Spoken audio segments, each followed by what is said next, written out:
Morning everyone, welcome to all of you. अपना school app फिर से आपके सामने हाजिर है एक नए वीडियो, एक नए उमंग, एक नए जोश और एक नए लेक्चर के साथ में। उम्मीद करते हैं अब तक की सारी क्लासें आपके साथ में बेहतरीन जारी होगी और आपका नॉलेज भी धीरे धीरे बेसिक लेवल से एडवांस लेवल तक आ गया होगा।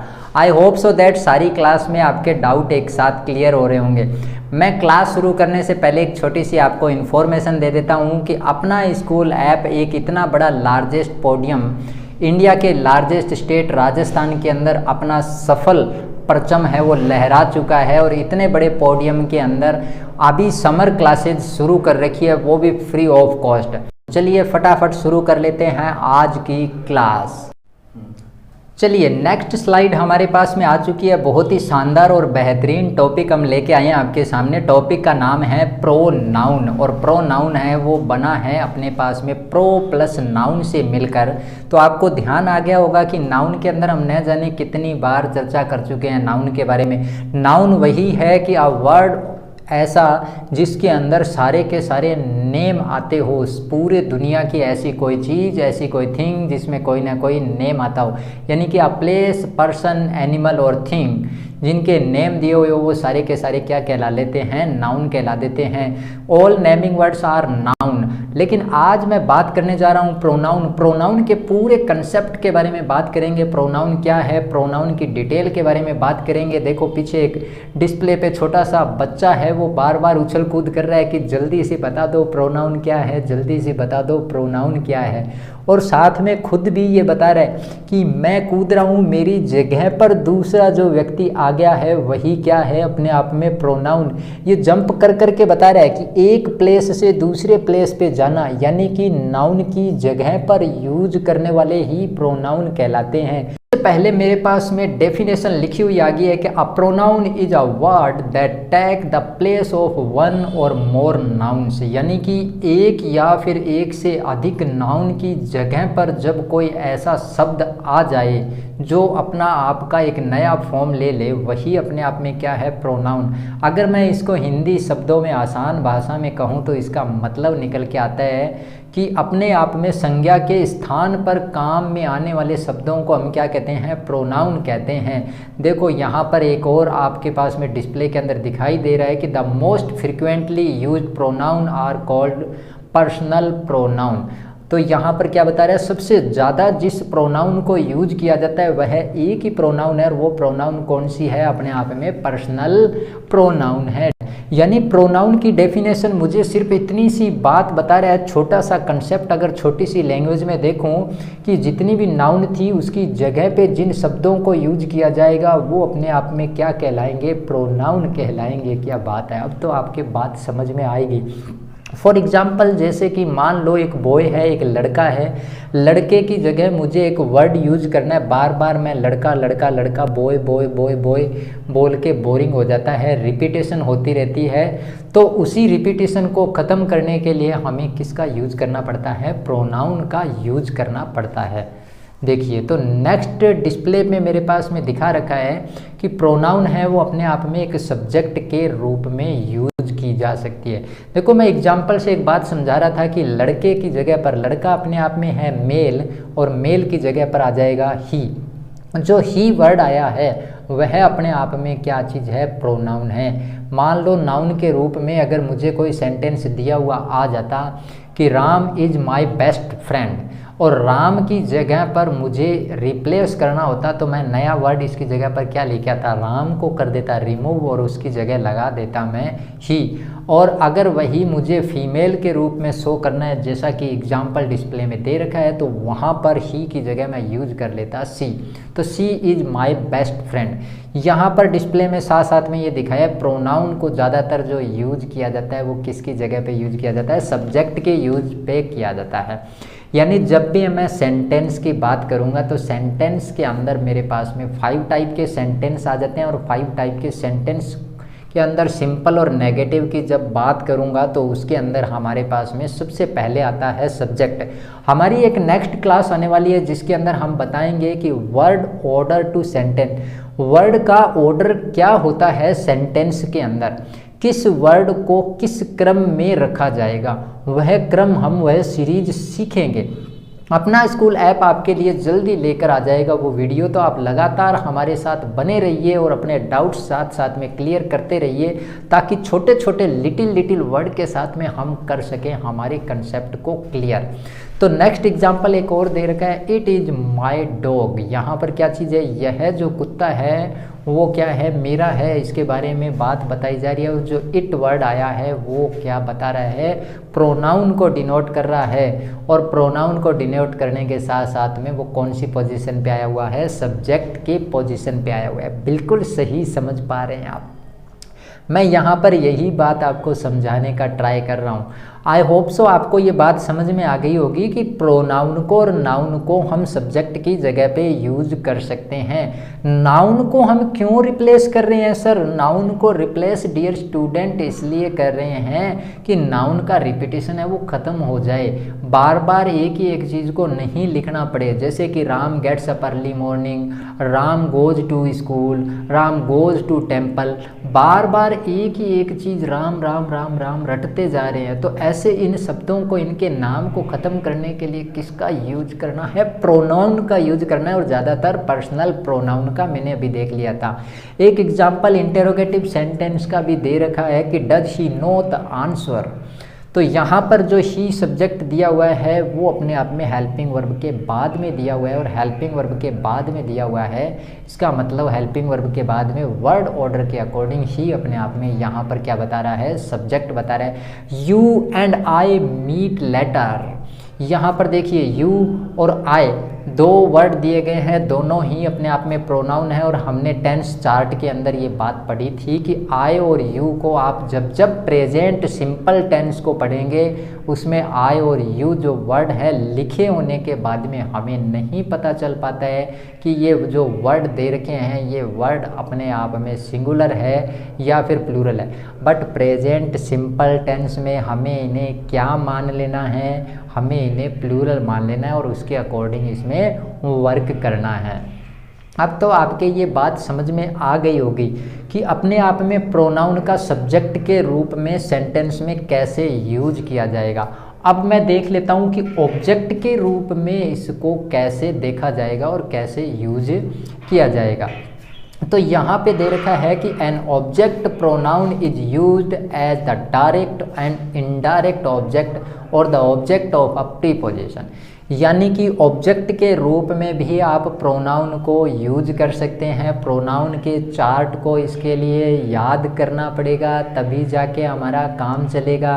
पर्सनल प्रोनाउन को मैं थोड़ा सा पहले डिफाइन कर देता हूँ ताकि आपको वो चीज़ें क्लियर हो जाए।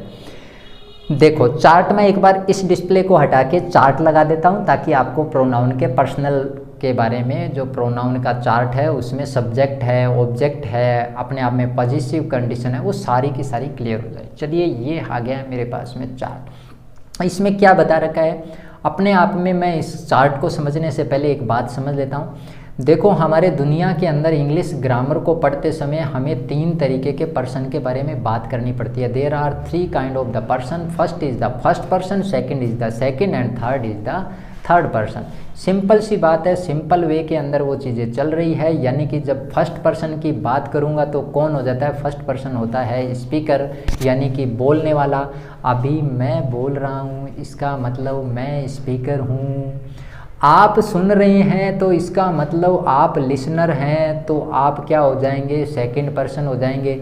आप और हम आपस में बात कर रहे हैं कि अभी तो नेक्स्ट मंथ के अंदर स्कूल खुलेगा, टीचर हमारा होमवर्क चेक करेंगे, हमारे जो डायरेक्टर सर हैं वो हमारी कॉपी चेक करेंगे, हमारे क्लास टीचर है वो असेसमेंट के वर्क डालेंगे। कोई डायरेक्टर, कोई प्रिंसिपल, कोई टीचर हमारे पास नहीं है, हम आपस में बात कर रहे हैं। इस टाइम में वो लोग क्या हैं, थर्ड पर्सन हैं। तो ये तो हुआ फर्स्ट पर्सन, सेकंड पर्सन और थर्ड पर्सन। अब फर्स्ट पर्सन के अंदर मैं अगर सिंगुलर की बात करूं तो मैं आई हो जाऊंगा, हम सब की बात करूंगा तो वी हो जाएंगे और वी आ जाएगा प्लूरल के अंदर। चार्ट के अकॉर्डिंग बात कर रहे हैं। ऐसे सेकंड पर्सन में यू आ जाएगा और थर्ड पर्सन में ही, सी, इट और दे आ जाएगा। चलिए अपने डिस्प्ले पे लौट के आ जाते हैं। डिस्प्ले लगी हुई थी मेरे पास में कि ऑब्जेक्ट के रूप में भी प्रोनाउन को यूज किया जाता है और ऑब्जेक्ट डायरेक्ट और इनडायरेक्ट दोनों ही फॉर्म में आ सकता है। जैसे कि एग्जांपल में दे रखा है give the book to me, पुस्तक है वो मुझे दे दीजिए। देखो जो मी दिया गया है वो मी है, अपने आप में ऑब्जेक्ट फॉर्म के रूप में काम कर रहा है। फिर लिखा हुआ है the teacher gave her a reprimand, sorry. चलो डिस्प्ले में से मैं एक एग्जांपल और उठा लेता हूँ कि I will tell you a story. इसके अंदर देखिए यू जो दिया हुआ है, अभी अभी हमने देखा था यू अपने आप में सेकंड पर्सन आ जाता है, लेकिन यहाँ पर क्या है वो सब्जेक्ट की पोजीशन पे नहीं आया है, मतलब कि स्टार्टिंग में नहीं आया है, इसलिए यू यहाँ पर सब्जेक्ट नहीं है। वो अपने आप में किस कंडीशन के अंदर चल रहा है, ऑब्जेक्ट कंडीशन के अंदर चल रहा है। आई विल टेल यू, मैं तुम्हें बता दूंगा, तो इसका मतलब तुम्हें बता दूंगा तो आप सुनने वाले हो गए उसमें, तो वो अपने आप में क्या है वहाँ पे सेकंड पर्सन है, लिसनर है। दूसरी बात यू का जो फॉर्म दिया हुआ है वो ऑब्जेक्ट के रूप में है। ऑब्जेक्ट को आइडेंटिफाई करने का तरीका होता है कि वर्ब के पास में जाओ और वो क्या या किसे मतलब क्वेश्चन पूछ लेते हैं, उसका जो रिप्लाई आ जाता है वो हम ऑब्जेक्ट ढूंढ लेते हैं। अभी जो मैं समझा रहा था आपको प्रोनाउन का, वो लिस्ट ऑफ पर्सनल प्रोनाउन आ चुकी है। बराबर में गजराज हैं वो बैठे हुए हैं, पर दोनों फॉर्म के रूप में दिखा रखा है, एक तो सिंगुलर और एक तरफ दिखा रखा है प्लूरल। यानी कि सब्जेक्ट के रूप में जब मैं प्रोनाउन की बात करूंगा तो मेरे पास में आ जाता है आई, फिर आ जाता है यू, फिर आ जाता है ही, फिर आ जाता है सी और फिर आ जाता है इट। अगर इनके प्लूरल फॉर्म बनानी पड़ती हैं हमें प्रोनाउन के अकॉर्डिंग, तो आई आ गया सिंगुलर और वी बन जाएगा प्लूरल के अंदर। ऐसे यू भी अपने आप में प्लूरल में भी आता है और सिंगुलर में भी आता है। कैसे आइडेंटिफाई करेंगे कब सिंगुलर है और कब प्लूरल है, इस चीज़ का तो हमें पूरे सेंटेंस के भाव के अकॉर्डिंग ही पता चल पाएगा। अदरवाइज़ तो हम इसको डेफिनेट के रूप में मान लेते हैं कि वो अपने आप में प्लूरल फॉर्म के अंदर चल रहा है। नेक्स्ट आ जाता है मेरे पास में दे। अब ऑब्जेक्ट केस के अंदर क्या क्या चीज़ें बनेंगी, जैसे आई लिखा हुआ है उसके जस्ट नीचे ऑब्जेक्ट के अंदर आपको ध्यान रखना है आई का जो ऑब्जेक्ट है वो क्या बनेगा, मी बनेगा। ऐसे ही यू का ऑब्जेक्ट यू ही बनेगा, ही का ऑब्जेक्ट हिम बनेगा, सी का ऑब्जेक्ट है वो हर बनेगा और इट का ऑब्जेक्ट इट बनेगा। प्लूरल फॉर्म में देखेंगे तो वी का अस बन जाता है और यू का वापिस से यू बन जाता है और दे का डेम बन जाता है। चलिए ये तो आपको चार्ट है वो बिल्कुल अच्छे से हो गया है क्लियर। आगे लिखा हुआ आ जाता है मेरे पास में नेक्स्ट डिस्प्ले के अंदर की प्रोनाउन एंड इनके एंटीसिड, मतलब जो हमें ध्यान रखनी होती है उसके अकॉर्डिंग ही हम इसे प्रोनाउन को यूज कर सकते हैं। तो कैसे यूज करना है, इसके अंदर एक एग्जाम्पल दे रखा है हमारे पास में कि read the following sentences, can you tell to whom the word she refers. जो सी वर्ड है मुझे वो किसकी जगह रेफर करना चाहिए, तो जैसे कि यहाँ पे नाम दे रखा है अपने आप में अर्चना, तो यहाँ पर अर्चना जो नेम दे रखा है कम्पीट विद एंथना, तो यहाँ पर जो नेम है वो दोनों लड़कियों के दे रखे हैं और दोनों लड़की की जगह अपन सी यूज करेंगे, लेकिन स्टार्टिंग वाली जगह पे सी आ जाएगा और लास्ट वाली जगह पे हर यूज कर लेंगे। एक डिस्प्ले और आ जाती है, बहुत इंपॉर्टेंट डिस्प्ले अपने आप में, इस स्लाइड को आपको ध्यान से समझना है। इसके अंदर बताया हुआ है कि जब भी आप प्रोनाउन को यूज करते हैं तो you must also make sure that they agree with their antecedent in number. यानी कि आपको प्रोनाउन को यूज करते समय आपको ये चीज़ों का ध्यान रखना है अपने आप में कि वह नंबर कैसा है, मतलब वो सिंगुलर फॉर्म में है कि प्लूरल फॉर्म में है, उसका जेंडर क्या है ये भी बहुत ज़रूरी है। उसके अकॉर्डिंग ही हमें प्रोनाउन को फिट करना है। अगर बात मेल फॉर्म की हो रही है तो हमें ही यूज करना है, फीमेल फॉर्म की हो रही है तो सी। अगर वही दोनों चीज़ें हमने पास में पता नहीं है, जेंडर कंफर्म नहीं है, तो हम उसको दे के रूप में यूज कर लेते हैं। तो इस तरीके से हमें इस डिस्प्ले के अंदर दे रखा है। आई होप सो आपको ये चार्ट तो अच्छे से आता ही होगा कि कब लड़के के लिए क्या वर्ड यूज करना है, लड़के के लिए क्या यूज करना है और प्लूरल फॉर्म के लिए क्या यूज करना है। तो इस चार्ट के अंदर यही चीज़ें बता रखी है कि प्रोनाउन का यूज करते समय इन चीज़ों का ध्यान रखना है, नंबर का और उनके जेंडर का। और जेंडर में हमने टॉपिक के अंदर अभी लास्ट टाइम में पढ़ा था कि जेंडर अपने आप में 4 टाइप के होते हैं, 4 तरीके होते हैं, उनके 4 भाग होते हैं, 4 काइंड होते हैं। आज तक तो आपने जेंडर के अंदर 2 ही पार्ट पढ़ रखे होंगे, एक मस्कुलिन और एक फेमिनाइन। मस्कुलिन का मतलब मेल फॉर्म है और फेमिनाइन का मतलब यहाँ पर फीमेल फॉर्म है। लेकिन 2 जेंडर हमने और पढ़ाए थे, उसके अंदर आया था एक कॉमन जेंडर और एक न्यूट्रल जेंडर। अगर अभी तक आपने वो वीडियो नहीं देखा है उस दिन क्लास में, अगर आप मिस हो गए हैं किसी कारणवश, तो आप जाइए और प्लेलिस्ट के अंदर जाके चेक कीजिए और उसके अंदर जेंडर के टॉपिक को पढ़िए। उसके अंदर बहुत तरह के एग्जाम्पल दिखाए गए हैं कि आप जेंडर को किस रूप से किस रूप में ले जाके चेंज कर सकते हैं। ऐसा ही टॉपिक हमने नंबर के बारे में भी बताया था। अपना स्कूल ऐप आपके लिए दिन रात लगातार मेहनत कर रहा है आपकी क्लास को और ज़्यादा अट्रैक्टिव बनाने के लिए, और ज़्यादा मनोरंजनात्मक बनाने के लिए, और ज़्यादा नॉलेजफुल बनाने के लिए। रियली जो अपने आप में ऐसा जो वर्क कर रही है अपना स्कूल टीम, इसको बहुत बहुत धन्यवाद, थैंक यू कि इन्होंने ऐसा एक पोडियम दिया बच्चों के लिए, और वो भी ऑनलाइन फ्री क्लास है वो अपने आप में प्रोवाइड कराई, जिसमें हम इंग्लिश ग्रामर के बेसिक कंसेप्ट को क्लियर कर रहे हैं। ऐसा नहीं है कि केवल हम एक ही क्लास को सीख रहे हैं, इस पोडियम पे आपको डिफरेंट टाइप्स के आर्ट एंड क्राफ्ट के, डांस के, ड्रामा की, वैदिक मैथ की, शॉर्ट ट्रिक्स की, स्पोकन इंग्लिश की, न जाने कितने टाइप्स की आपको क्लासें अवेलेबल करा रहा है। रियली में अपने आप में अपना स्कूल ऐप टीम को बहुत बहुत धन्यवाद। बढ़ते हैं हम आगे। देखिए, अभी हमने अपने आप में प्रोनाउन में देखा था कि प्रोनाउन सब्जेक्ट के रूप में यूज किया जा सकता है, प्रोनाउन ऑब्जेक्ट के केस में भी यूज किया जा सकता है। बीच में एक स्थिति बचती है पजेसिव, जिसको बोलते हैं संबंध। तो अपने आप में जब हमें संबंध बताना हो तो उसके लिए क्या वर्ड यूज करेंगे, मैं एग्जांपल में बता देता हूँ। जैसे कि माय है, जैसे कि अपने आप में आवर है, ऐसा ही हिज आ जाता है हमारे पास में, ऐसे हर आ जाते हैं। ये जो वर्ड है अपने आप में किसको डिनोट करते हैं, पर्सनल प्रोनाउन के पजेसिव को या फिर पोसेसिव प्रोनाउन को शो करते हैं। जैसा कि डिस्प्ले में एक एग्जाम्पल के अंदर पोसेसिव प्रोनाउन को बहुत बढ़िया तरीके से समझा रखा है। अपन इसको समझते हैं कि होमर्स स्टोरी इज फेमस। तो यहाँ पर जो होमर है उसकी जगह पर अपन ने क्या वर्ड यूज कर लिया, हिज वर्ड यूज कर लिया, तो हिज स्टोरी इज फेमस। जैसे कि नेक्स्ट एग्जाम्पल दे रखा है यहाँ पर, दिस स्टोरी इज होमर्स। अब देखो, होमर्स एक बार सब्जेक्ट पे गया है और एक बार ऑब्जेक्ट पे गया है। जैसे ही वो सब्जेक्ट के पोजीशन पे गया तो हमने उसका रिलेशन बताने के लिए हिज वर्ड यूज किया, वो भी सब्जेक्ट वाली जगह पे यूज कर लिया हमने। फिर नेक्स्ट सेंटेंस में हमने इसको यूज कर लिया है, दिस स्टोरी इज हिज। तो यहाँ पर भी हिज अपने आप में क्या बता रहा है, उस स्टोरी को रिलेट करके बता रहा है कि ये जो स्टोरी है वो किसकी है, होमर की है। तो मतलब हमें होमर वाला जो वर्ड है वो रिपीटेशन से बचा दिया है किसने, प्रोनाउन ने। तो इस तरीके से जो प्रोनाउन है वो नाउन के रिपीटेशन को ख़त्म करता है, हमारे पैराग्राफ को या हमारे बीच के कन्वर्सेशन को, हमारे कम्युनिकेशन को क्या कर देता है, और बढ़िया डेवलप कर देता है। बात के जो स्किल है उसको भी बढ़ा देता है और अपने आप में वो चीज़ें ज़्यादा अट्रैक्टिव लगने लग जाती है। आई होप सो दैट अब तक की जो मैंने बात बताई है वो आपको अच्छे से समझ में आ गई होगी कि प्रोनाउन रियल में क्या होता है। प्रोनाउन वह होता है जो अपने आप में नाउन की जगह पे यूज किया जाता है। ज़्यादातर हम कौन से प्रोनाउन यूज करेंगे, वो यूज करने वाले प्रोनाउन आ जाते हैं हमारे पास में नाउन वाले वर्ड, जो ज़्यादातर हमें उनकी जगह पे यूज करने, और वो आ जाते हैं पर्सनल प्रोनाउन के। देखो, पोसेसिव प्रोनाउन का हमने एग्जाम्पल तो देख लिया अभी, और पोसेसिव प्रोनाउन का एक बार आपको अच्छे से समझने के लिए लगा दिया गया है आपके सामने एक छोटा सा चार्ट। इस चार्ट से आपको और जो डिफरेंट टाइप के वर्ड हैं वो भी आपके समझ में आ जाएंगे।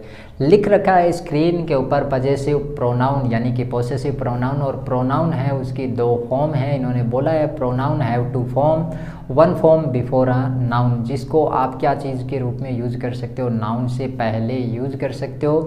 कभी अगर आप चाहो तो अदर फॉर्म में उसको अकेले भी, अलोन भी यूज कर सकते हैं। जैसे कि मुझे अगर यूज्ड बिफोर नाउन या फिर यूज्ड अलोन अकेले यूज करने हैं तो कैसे यूज किया जाएगा, एग्जाम्पल में देख लेते हैं। सिंगुलर के रूप में माय है, योर है, हिज है, हर है और इट्स है। ये अपने आप में कैसे यूज किया जाएगा, नाउन से पहले यूज किए जाएंगे। आपको जब ये वर्ड दिए हुए हैं तो इसका मतलब समझ में आ जाएगा कि सेंटेंस में जैसे ये वर्ड दिखाई दे तो पहली बात तो क्लियर हो जाएगी, वो अपने आप में क्या है, प्रोनाउन है। दूसरी बात, कैसा प्रोनाउन है, पोसेसिव प्रोनाउन है जो कि संबंध को बता रहा है। प्लूरल फॉर्म में जैसे कि आर्स है, योर्स है, देयर है, ये दिया हुआ है। तो ये जैसे ही वर्ड आएंगे तो इन वर्ड के जस्ट बाद में हमेशा किसको यूज किया जाएगा, प्रोनाउन को यूज किया जाएगा। आपको इस बात का ख्याल रखना है। फिर हमारे को अगर इन्हीं वर्ड को यूज करना पड़े मुझे अकेले अकेले, मतलब इनके जस्ट बाद में कोई नाउन नहीं आ रही है, तो दैट कंडीशन मुझे क्या यूज करना पड़ेगा, माई की जगह वर्ड यूज कर लूँगा माइन। इसके बाद में योर की जगह पे मुझे यूज करना पड़ेगा yours. This pen is yours, this watch is yours, this book is yours, ऐसा कुछ बोलना पड़ेगा। ठीक है, दिस बुक इज़, हमें जब बोलना है मेरे साथ संबंध बता रही है तो दिस बुक इज़ माइन, ये पुस्तक मेरी है। तो इस तरीके से हमें क्या करना पड़ता है, पॉसेसिव को अकेले यूज करने के लिए ये वर्ड को हमें यूज कर सकते हैं। तो आई होप सो अब तक की पूरी क्लास आपके अब तो समझ में आ गई होगी कि प्रोनाउन क्या होता है। मैं आपको एक बार फिर से रिपीट कर देता हूँ कि हमारे जो क्लासें अब तक की चल रही थी वो हमने स्टार्ट की थी इंग्लिश लैंग्वेज से। लैंग्वेज में हमने सबसे पहले अल्फ़ाबेट के बारे में पढ़ा था।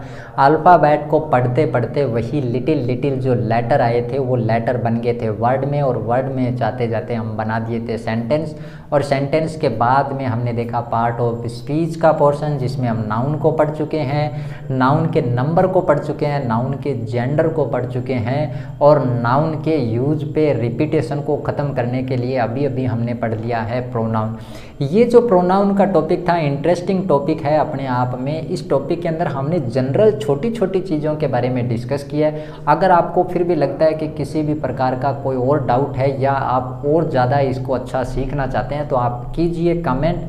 अपना स्कूल ऐप तुरंत ही आपके सामने उस डाउट के ऊपर लेकर डिटेल में वीडियो हाजिर हो जाएंगे। तब तक आप हमारे साथ में जुड़े रहिए और देखते रहिए हमारे वीडियो को और बढ़ाते रहिए अपने नॉलेज को, क्योंकि ऐसा मनोरंजनात्मक जो पोडियम, ऐसा जो मंच है, लार्जेस्ट पोडियम अपना स्कूल ऐप आपको इंडिया के लार्जेस्ट स्टेट के अंदर समर हॉलीडेज़ के अंदर इन डेज़ को बेनिफिट के रूप में बनाने के लिए फ्री ऑफ कॉस्ट ऑनलाइन क्लासें शुरू कर रखी है। तो आप क्लासों में लगातार जुड़े रहिए और अपने बेसिक कंसेप्ट को बेसिक से लेके एडवांस लेवल तक ले जाने के लिए। आई होप सो दैट अब तो आपको अच्छे से क्लियर हो गया होगा। फिर भी आपको कोई डाउट रहता है तो आप अपने डाउट्स बताएं, हम आपको तुरंत ही आपके कमेंट के अकॉर्डिंग उन डाउट के ऊपर लेकर हाजिर हो जाएगा अपना स्कूल ऐप आपके सामने डाउट क्लास को लेकर। तो तब तक आप देखते रहिए नए वीडियो को, नए लेक्चर को। मिलते हैं एक नए वीडियो में एक नई उमंग और एक नई जोश के साथ में। ध्यान रखें अपना स्कूल ऐप आपके लिए लेकर आया है समर हॉलीडेज़ को बेनिफिशियल डे के अंदर कन्वर्ट करने के लिए बेसिक इंग्लिश ग्रामर के टॉपिक से भरपूर, नॉलेज से भरपूर, मनोरंजन से भरपूर क्लासेज, वो भी बिल्कुल फ्री। तो आप जुड़े रहिए हमारे साथ में और देखते रहिए वीडियोज़ और बढ़ाते रहिए मनोरंजन के साथ अपना नॉलेज। मिलते हैं नेक्स्ट वीडियो में नए उमंग के साथ, नए जोश के साथ और एक नई जानकारी के साथ में। तब तक सबको bye bye and thanks for watching.